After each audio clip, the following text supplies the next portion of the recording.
Very excited to be here with you all and talk a little bit about sync.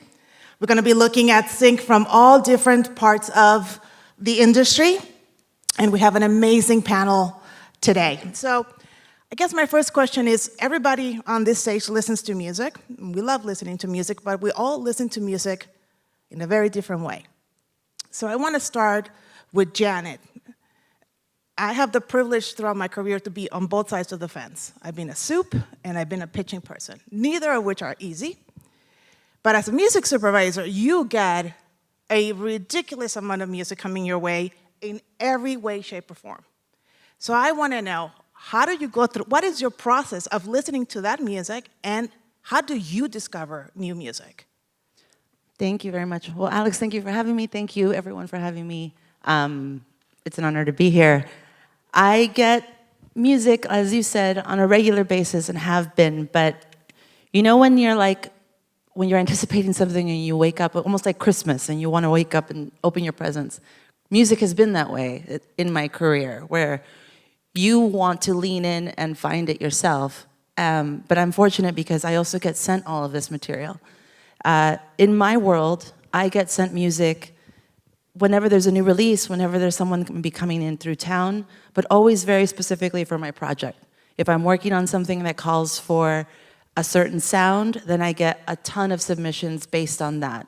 A lot of it is character-based, so script drives a lot of what might be thematic in my listening, and so my head always kind of gets into focus with my project. What my project needs is what I listen for. And I listen very happily for that. I'm also, like all of you, a huge fan of music. So I go to what I'm drawn to, and I'll have relationships, great relationships with people like yourself, people like Oscar, all over our industry. And I ask them for certain songs in particular, sometimes for my own listening, but always, with my project in mind.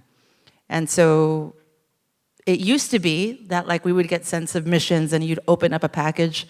Now music is sent digitally, and I store it digitally, I go through it all. I also listen mostly in the morning, just sort of free for myself, and then I get more diligent as the day goes on scenes. So really, you have, if I'm understanding this correctly, your time during the day where you're just really allocated to listening to music, but also your trusted sources within the industry that will send you music that is catered to the projects that you're working on. Very much, yes. Amazing. I'm going to put you on the spot later on about how do we get new music to Janet, because I'm sure that's something we all want to know. But Licenciado, when you are creating music, you go into the studio, you get into your creative flow. How do you know when a song that you're creating, that you're working on, is good for sync, or do you not even worry about that? Does that thought ever cross your mind? Thank you. I saw such a nice opportunity to be here on this first edition of the Latin Music Month. Thank you for having me and having this interesting panel, because synchros and licensing music is sometimes for artists as myself, it's a new world. It's a different environment even. It's not the same as when you are writing or composing as an artist with your concept of music that you want to express yourself. And this, for my experience, it's always been as honest and as real as you can be, and that will translate to music supervisors, to films, to TV shows where they are looking for music. They will like to grab that uniqueness of that particular song that they're looking for. So yeah, for me, it's not important to think about things or think it's about an artist. You have to have fun first, be as real as possible so the song feels real and feels like you are trying to, for me, the big test is, would I put this song out as my project, or is it something that I'm maybe not as sure as it will reflect my vision? So I think for artists, which sometimes it's difficult for us to try to change our points of view when we are creating music, because this is going to be for a show or a movie.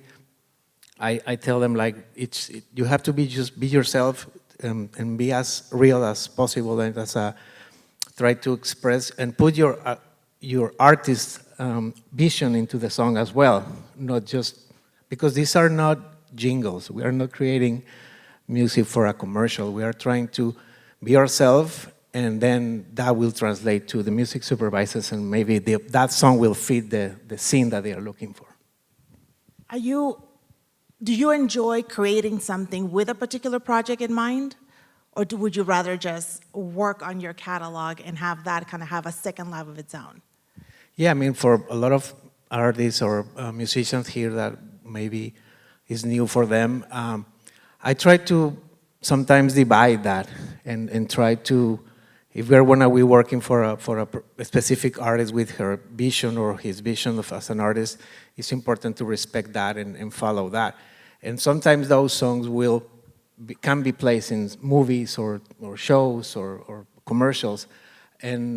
But I also like to have this other side when I invite my friends, top liners, songwriters, producers, and we just create music without thinking about what's going to happen with that song. We just try to make it as fun and excitement, because for things, in my experience, what attracts the most and where songs are exciting and have this uniqueness as well, and supervisors link to that songs because they think it's unique and it's exciting.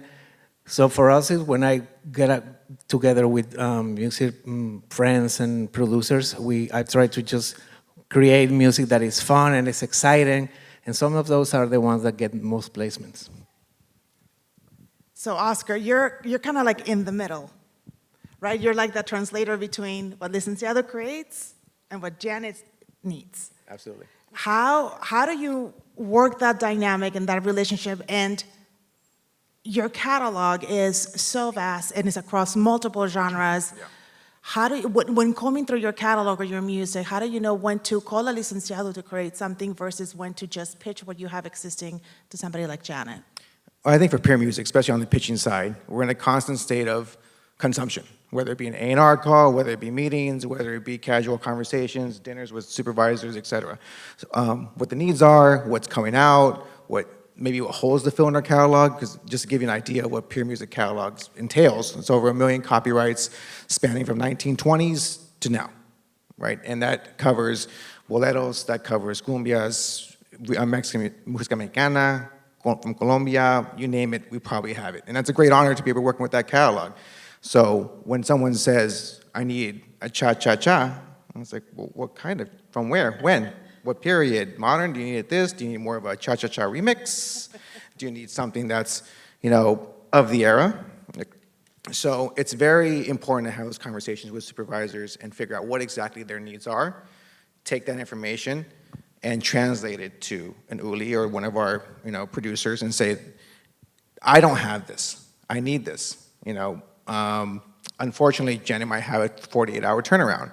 So I might say, I don't have anything right now, but knowing that this might be a need for her in the future, I'm already working on the next email from Janet or next conversation and creating stuff in that vein, right? And that's more or less how I approach music, is that I don't try to chase briefs necessarily with artists. That's a quick way to burn people out, creating music in a very, very tight time frame. I try to see what the market needs. That way, when it's moving, I can shift, and the writers can shift with me, and we can all hopefully have success that way. So anticipation is a big part of what you also do, not just pitching, but really seeing what trends are coming out of all the medias you handle and making sure that you have that in-house as you continue to get those requests. Absolutely. How involved do you get in the A&Ring for Sync? Let's say you get a call from Janet. She gives you her 24 hours. I'm kidding. No, she gives you more than that, you guys. She gives you like 25 minutes. Sometimes, if she's in a good mood. So if you get the call, she needs blank, right? And you don't have it. How do you call Licenciado, you start working on something. how much of the A&R process do you do before it gets to Janet? A lot, actually. I didn't know how much of an A&R role I would have in this particular role as a sync, person. Yeah. It's a skill that I had to develop, that I had to learn, I had to lean on my A&R, Yvonne, fantastic, masterful A&R. A lot of questions, a lot of conversations, a lot of open dialogue. I don't know this. What am I trying to say to my writer? Right. So over the years as I developed that skill, we've developed a shorthand, and especially in sync, it's a very, very different language. I want something inspirational. Well, you say that to a producer, it's like, what the hell does that mean? Someone who had never, written for sync. So to be able to dilute that language and let them know what an editor might be thinking outside of what maybe Janet's looking for the scene, because the editor is also going to make your song shine. So we have to have that space in that song. As a songwriter, you want to fill the space. That's an instinct. I try to take that and say, where can we make the emotion sit for the editor and for the piece to work, to be able to say, okay, Janet, this is what we have, and what do you know? It has that great space and that great build and rise that she's looking for. That's by design, but trying to keep it authentic. So it is a lot of, Back and back forth. and forth and very, very clear communication.